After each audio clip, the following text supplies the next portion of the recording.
აჭარის მამულიშვილთა კავშირის თავმჯდომარე ხელისუფლებას ქობულეთში პანსიონთან დაკავშირებული საკითხისადმი უყურადღებობა შეადანაშაულებს. ნიაზ ბოლქვაძის განცხადებით, თუ ხელისუფლება მუსლიმ მოსახლეობას სასწავლებლისთვის ალტერნატიულ ტერიტორიას გამოუყოფს, ისინი მზად არიან ლერმონტოვის ქუჩაზე არსებულ შენობაში პანსიონის გახსნაზე უარი თქვან.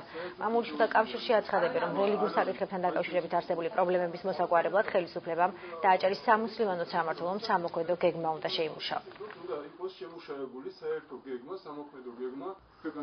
გუშინ მოლაპარაკებებში ვიყავით ჩართული და დავინახეთ, რომ ამ საკითხის მოგვარება შესაძლებელია თუ ხელისუფლება, ასევე დეპუტატები ამ რაიონის უმაღლეს საბჭოს იქნებიან დაინტერესებული ხალხის ბედით.